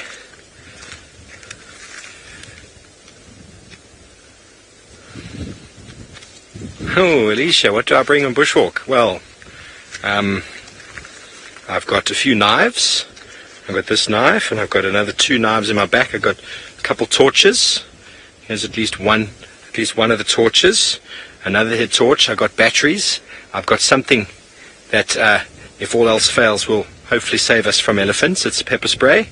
Pepper spray forms a very strong barrier. If you happen to, for example, we're retreating, and elephants are coming, and you're getting away and you're moving away, and eventually the elephants are just still coming. You spray some pepper spray on the ground, you keep retreating, elephants will stop on that line because the smell really, really irritates their nose. I've got first aid kit. I've got a whole lot of books. I've got some paracord. Paracord is very necessary for some survival stuff. There's matches and a lighter or 2. Hand sanitizer. You always need hand sanitizer. What else do I have? Lots of books. Plethora of books in the back. And then obviously my own personal water. And binoculars, of course. It's a nice relaxing day. Here we can see Rex just on the dam wall having a look at the rising moon. Isn't that marvellous shot of Rex on the dam wall? And can you see the moon behind him? There it is. What a picture of Rex. Sorry Luke, I'll cut to you now. Just thought we'd get that nice image of Rexon looking after us so securely. Here we are, Treehouse Dam. Let's go over to Brent and see what he's managed to come up with.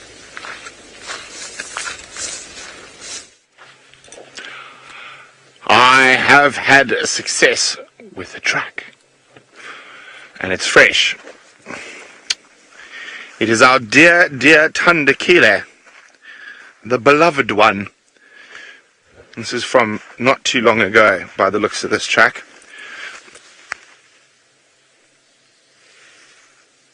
I'm trying to just double check now whether Little Mischief, Kalamba, is also walking with her. Doesn't look like it. Doesn't looks like it? What nonsense am I talking? Doesn't look like it.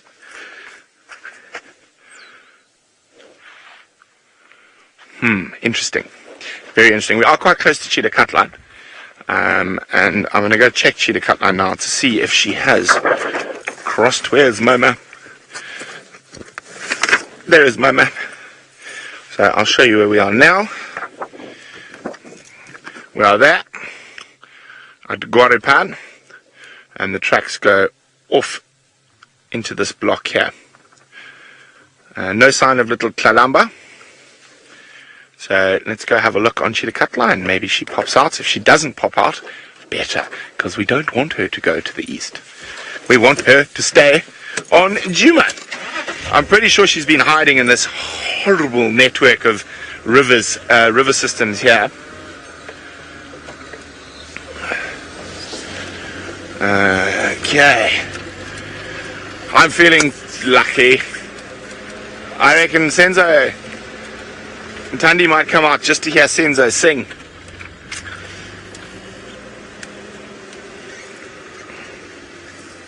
Just want to make sure she hasn't zigzagged through the block and popped out again on Hippo Pools.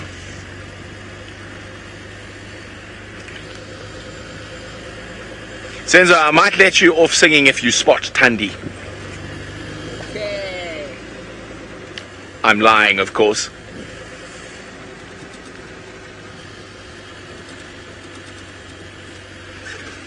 Okay, I'm going to concentrate very heavily on trying to find our beloved. While we do that, let's go see what Master Henry, or what chaos James has been causing back on Chitwa.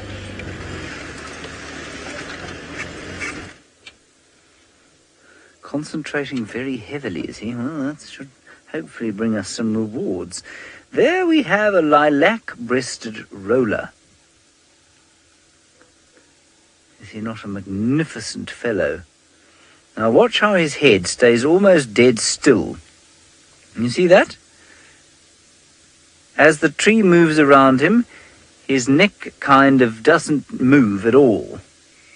Or his neck does move, but his head stays in the same place. Now that's very important for a bird like this, because he has to be able to carefully judge the distance to his prey.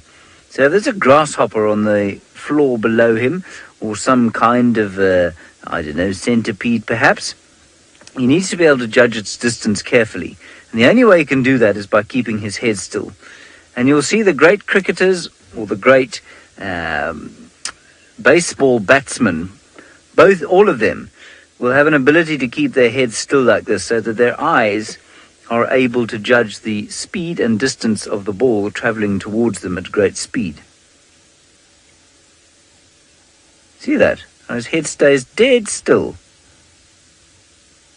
And if you ever want a really astonishing example of this, I don't know who shot it, but if you Google kingfisher keeping its head still, I think you'll find the video of this kingfisher sitting on a reed with its head dead still, and underneath it, its body is weaving around on this reed in the wind. It really is quite amazing.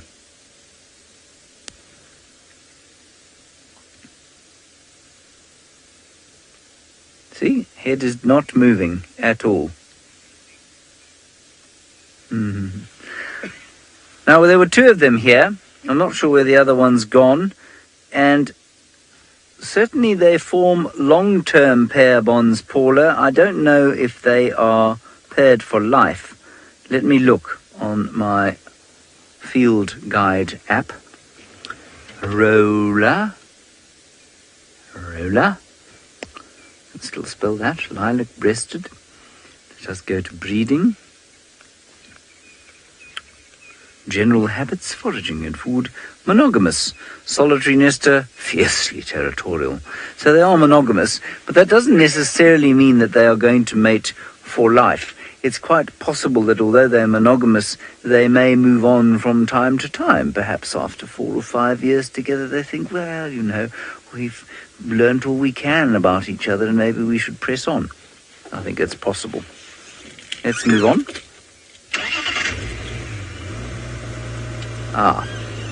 Now I mentioned there that a roller might eat a centipede. Certainly a woodland kingfisher would eat a centipede. And Kaya is worried about the effects of a poison or the toxins, venom, that a centipede might have on the bird's digestive system. Kaya, they can eat centipedes, absolutely. Centipedes are venomous, which means they have venom glands, but they are not poisonous. In other words, they are perfectly easily edible. Same as a puff adder, for example. A snake is venomous, but it is not poisonous. So as long as you don't swallow the venom sac uncooked, you could eat a puff adder very nicely. And, well, if Crocodile Dundee is to be believed, they taste a bit like chicken. So the same goes for centipede. Also, many animals, of course, will have an ability to cope with the venom that we aren't able to.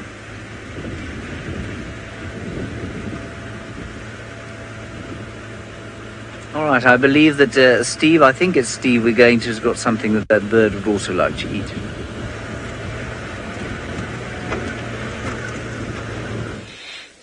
Well, I'm not sure what bird he saw there, but whether he would like to eat thousands and millions of these red ants that are streaming out of a hole in the ground.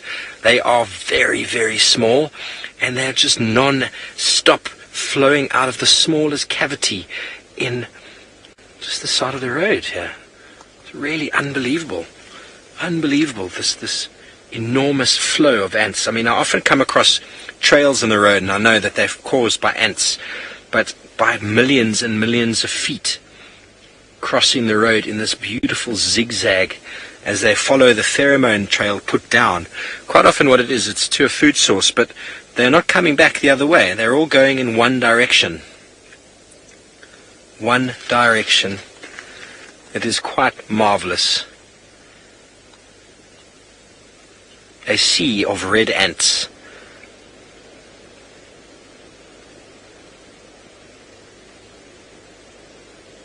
That's what I love about bushwalkers, these little things you get to see on that you'd often just pass by.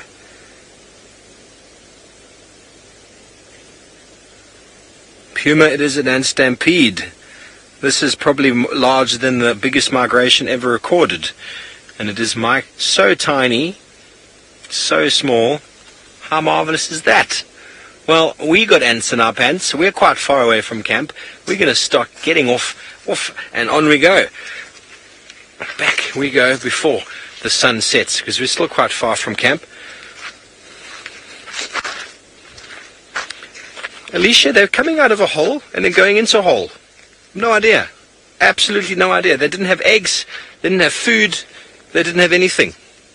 So, I don't know. I do not know, but that's one of the wonderful things about being out here in the wilderness, is that the mystery. Leave the mystery sometimes. We don't always have an answer for it.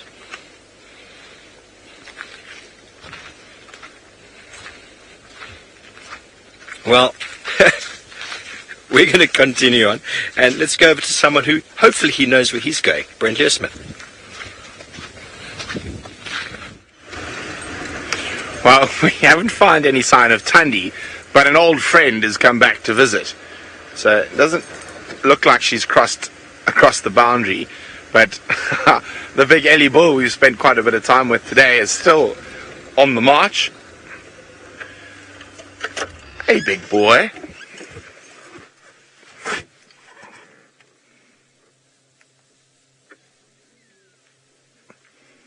Slowly ambling down the road. When you're his size, you don't really have a care in the world. Now, it looked like there was a little drongo flicking about around him, trying to catch any insects he might disturb. Oh, magic. Hello, big boy. You have been an absolute treat today. Where are you going? No, don't go that way. That's the wrong way. We can't follow you that way. I know we have to look for Tundi, but I just do enjoy spending time with these big boys.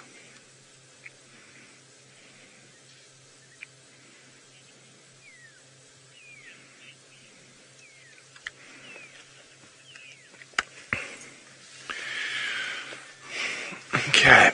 Oh, magic. And a lovely, lovely light. Now, Macy is wondering whether a bull and must or a female with young will be more aggressive. Macy, it completely depends on the situation. Sometimes bulls and musts can be aggressive. Other times they can be very relaxed, and the same goes with an elephant, cow, and calf. It all depends on the situation. Well, he's off into Torchwood. We'll get back to looking for the beloved.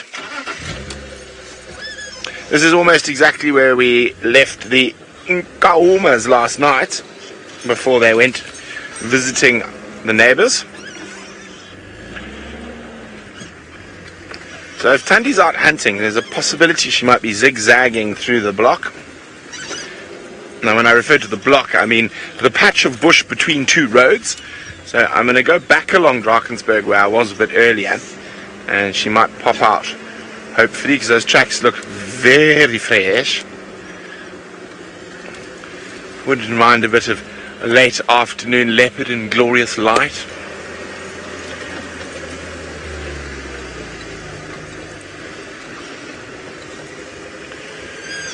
Well, I suppose it's quite appropriate we're going to send you across to James on the airstrip, because he has been flying the drone, or Sebastian has, at least.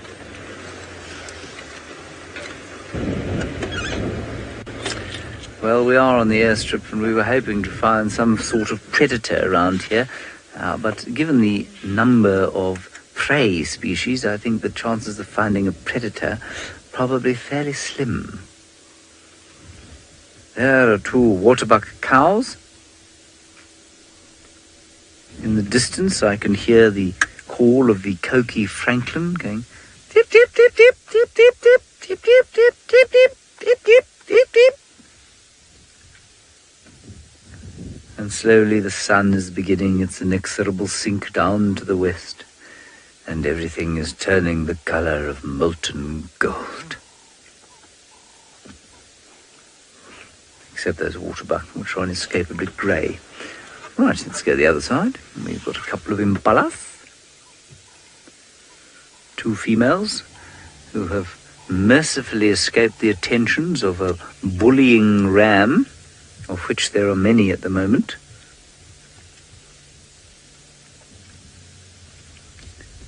This is really the kind of perfect African evening that draws people back to this continent again and again and again. Still, well, little breeze, perfect temperature, gorgeous wildlife all around, and scenery to die for.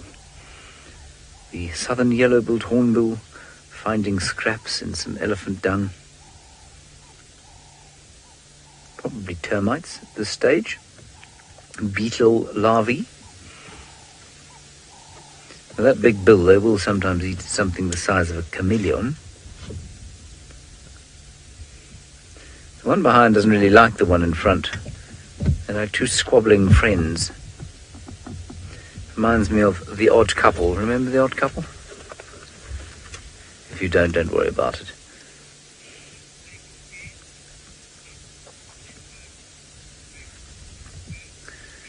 Goodness gracious, we have had a number of questions today that are very difficult to answer. Well, before I address that of take care, let me sneak forward because there is a male antelope with horns that is horning a bush over there. There we go. Take care. We're looking there at an impala with its relatively curved horns. We looked earlier today at a waterbuck with its straight saber horns, and you're interested in why some are curved and some are not. And the answer is I really don't know. I mean, both the waterbuck and the impala use their horns for the same thing, and that is fighting with other males. Kudu the same. Kudu've got very curly horns. He's either very itchy, but I don't think that's the case. I think he's leaving his scent there, of course. This is what they do at this time of the year. And so instead of bullying the poor ladies all around him, he's now showing the other males that this is where he is, by rubbing his head vigorously on a stick.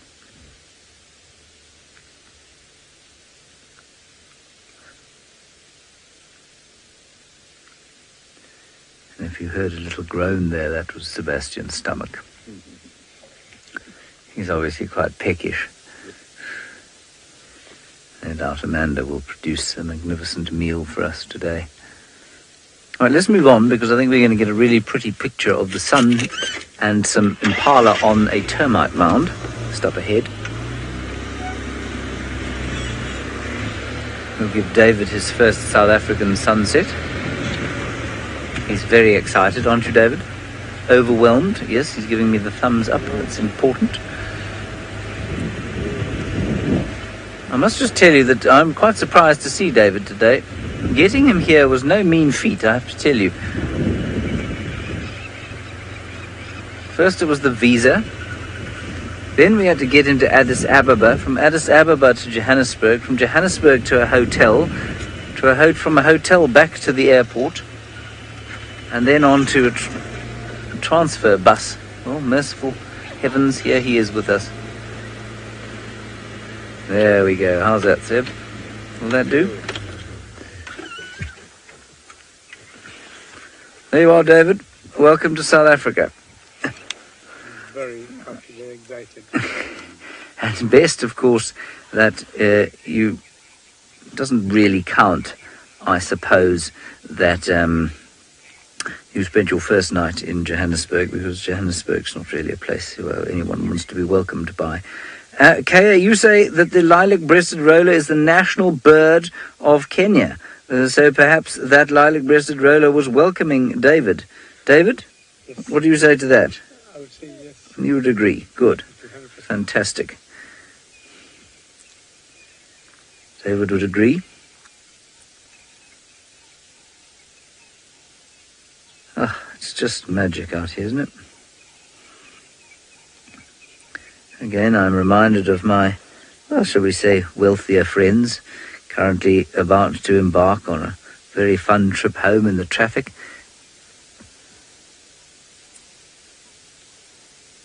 Poor fellows. I suppose we all make our choices, don't we?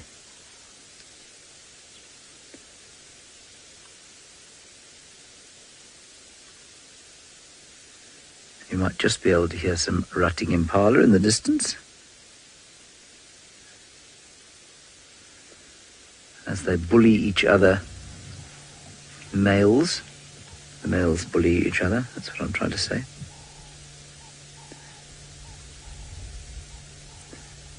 You can hear the Cape turtle dove singing the last parts of the day, his last song.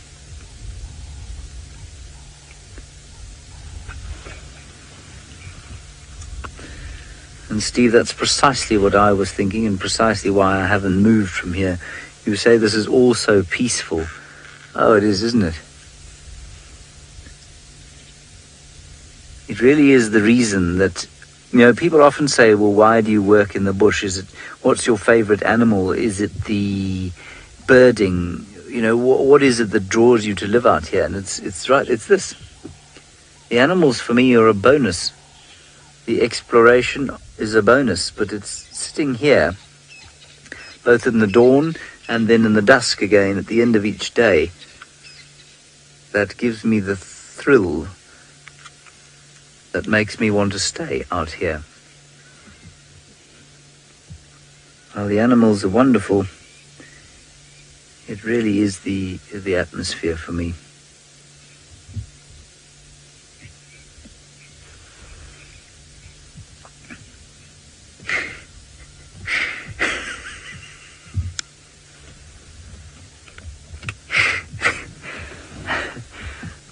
Luke, I'm going to ask you to give me that question again.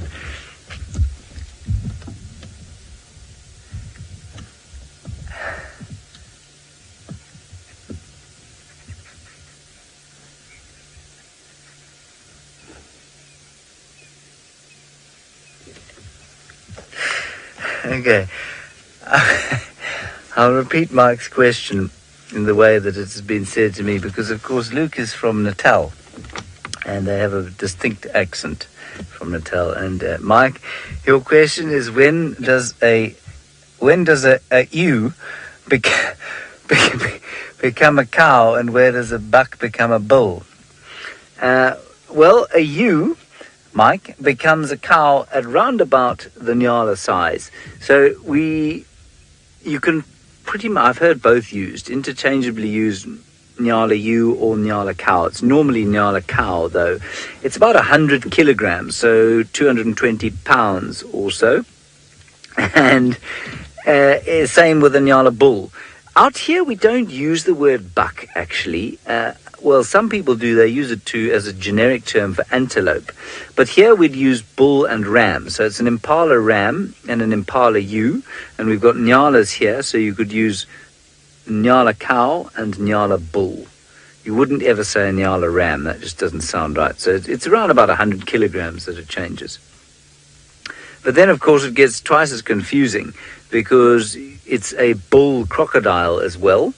It's a bull elephant, obviously, and I believe it's a bull whale, too.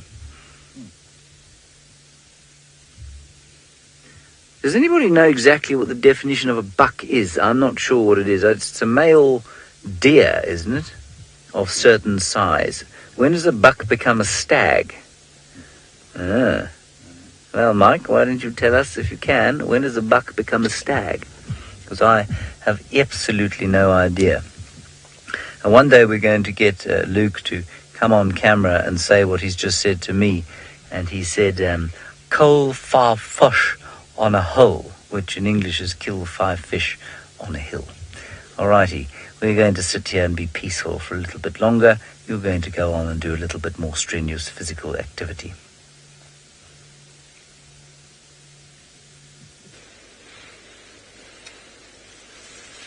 And we have also got the sun setting.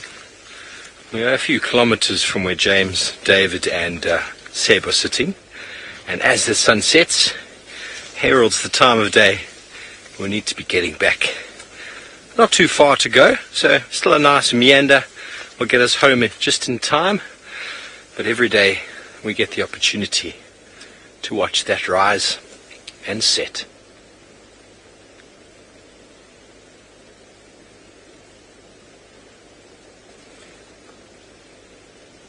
Very blessed.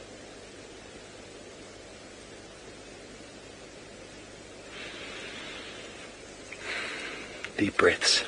Very special place. Let's go, Voldy.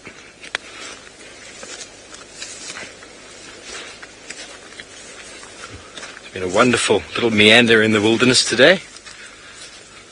It's been pretty quiet on the animal front, but that is generally what you expect from a bushwalk. Clifford, wow, I have no idea. Clifford likes to know how many tree species there are in South Africa. Really, I couldn't tell you. There's 900 birds, so I'm going to say there's more than that. 2,000? 2 to 3,000 trees? Oh, I have no idea. Oh, I have no idea. Clifford, sorry about that. That would be a good one to check up, though. I've got a book at home. It's about this big. That's about 3 times bigger than my bird book, so maybe we should go with 3 times 900. Yeah, 3,500 Palgraves. But then those pages are very small and very thin. There's like 2... I really don't know. I really don't know. Lots and lots of trees.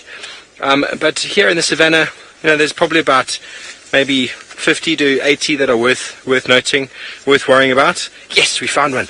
Yesterday, on my bushwalk, I was looking for this, exactly this, and this is a silver cluster leaf, and this is the Impala ram's boxing bag. You might remember me talking about the damage done to one of those trees, and have a look at how the Impala has completely stripped this off by using just his head as a punching bag to strengthen that neck for the up-and-coming rut that is on us at the moment. Poor little tree. There's lots of silver cluster leaves around and wonderful for making string out of when it is still moist. This, if I want to make something out of it, I have to soak it in water to then make it pliable to be able to plait or make something with. So if you do want to make something, either got to make it immediately, or you collect it in strips, wet it, and then you can work with it. Otherwise it gets all brittle like this. You can see how brittle it is right now. And this is just a very small disturbance that an impala has done on this small tree. It might not kill it. It might, though. But that is the way it works out here. There's only so many punching bags around. We don't see them all over the place. So there's only a few certain height from the ground. Perfect for the impala neck. Fantastic.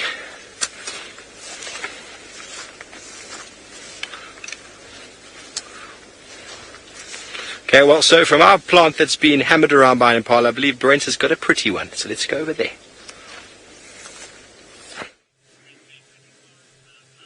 Well, indeed a very pretty plant called a narrow-leaved kalanchoe. Now, it's a pretty cool plant, and one of the reasons it is very cool. So, kalanchoe actually comes from ancient Chinese. I'm not going to try to pronounce it in Chinese, but basically it means the one that falls. So, it's one of the ways this plant propagates. If we look very carefully here, you see there, sense? So little miniature versions of this plant will drop off into the ground and start growing. It's also one of our only winter flowering plants. So you can see that the flowers are still forming, but come June, July, it'll be bright orange, and so it's quite lovely because it's really, really beautiful when in a time where we don't have a lot of green and a lot of color because most things are dry. Now, this is a particularly big one. It's used for quite a few different things. It is believed in Ndebele that this is the plant to chase away witches. So if you plant around your house, the witches can't get you. If you plant kalanchoe all around your house. It's also, the leaves are also... Oh, what was that?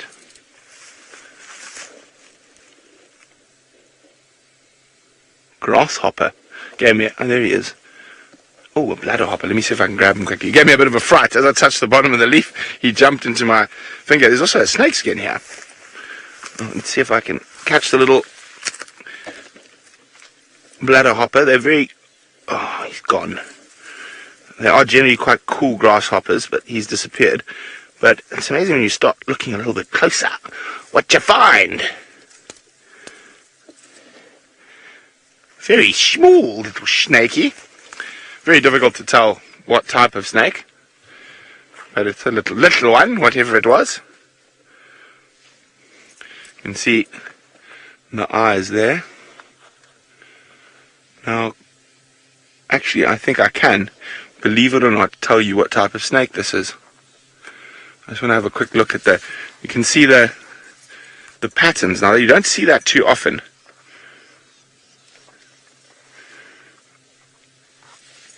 On the back.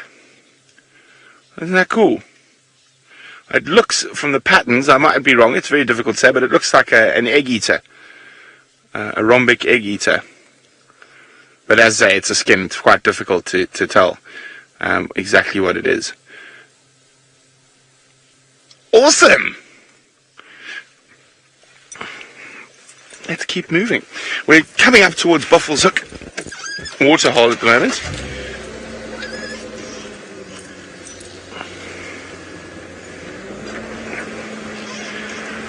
Now, unlike a lot of things we pick up and we have to block our noses, the snake skin doesn't have a smell at all, Justin.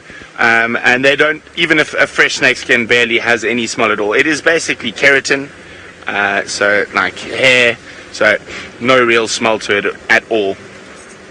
Okay, let's see what's at the waterhole. Senzo, what do you think? What's at Buffalo's Hook? Quickly, you can't wait till we get to the dam, Senzo, that's cheating. You're still thinking. I say hippopotamus and Inyala. What do you say, Sense?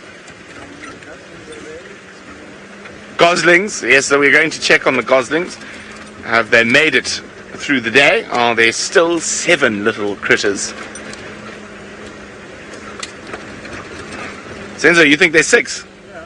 Senzo thinks there's 6. He thinks one gosling has been munched by some form of predator. And there I can see the little goslings running down to the water's edge. Now, of course, it's actually incorrect because Egyptian geese aren't even geese, they're shield ducks.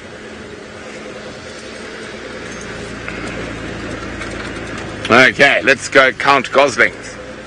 Hippo and just hippo. What did I say, hippo and Inyala or hippo and Impala? I can't remember. But just hippo and Egyptian geese. 1, 2, 3, 4, 5, 6, 7. So, Mom and Dad still doing a good job. There we go. Off they cruise.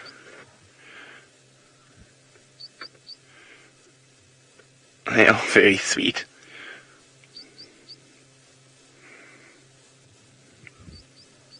Nighttime's probably the most dangerous for them. They can't really see what's coming. Hasana has been known to eat the odd gosling. Oof! Hippos are getting restless. Hello. We're going to be heading out and about pretty soon.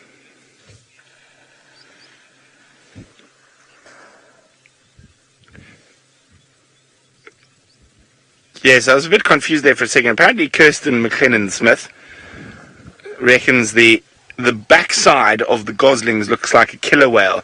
Kirsten, you have a vivid imagination. The last thing I would have thought about when looking at little goslings is killer whales. But if you say so, Kirsty, it's okay. We still love you.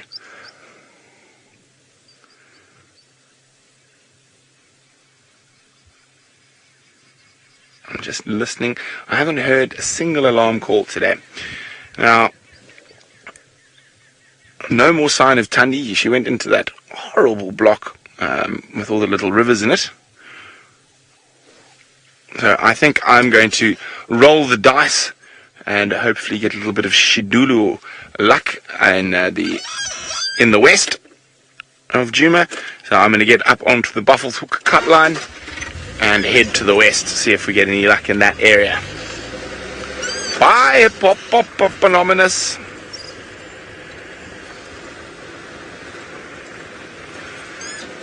Well, it has been a little bit of a quiet one this afternoon, but as you know, we're always open for business when it comes to a last minute leopard or lion hopefully between James and myself we'll be able to produce one. Let's see how James aims to do so.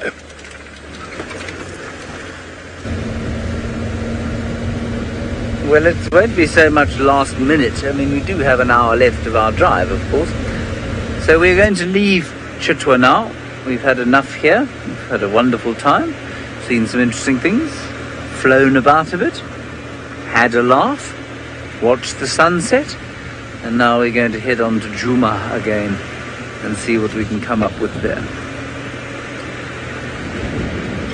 Of course, we are heading towards the darkness, and it is amazing to me how much more quickly, of course, it's getting dark. I know it happens every year, and I've lived in this area for nigh on 15 years, on and off, and yet it still surprises me, the change of the seasons, which I suppose is a good thing.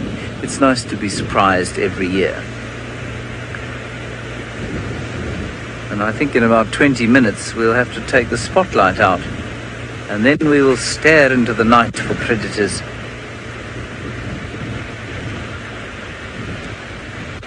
You know, everything is now going towards their evening hideaways. Now this morning, the radio, which is this thing here, where's the game drive radio? Let me find it for you. Okay, this thing here was a heaving nightmare, because the lions, of which you have asked, were sitting on Biffle's Hook, and that was the Avoca males and the Nkuhuma Pride. So all of them on Biffle's Hook, not together as far as I can understand it, and so everybody was rushing off to see them. And unfortunately they are not with us right now. They find themselves away from us. I don't think they've... Have a little quiet stop for a glorious bird. The crested barbet. Not usually quite this confiding unless you are feeding them pawpaw, which is papaya. Impala having a fight.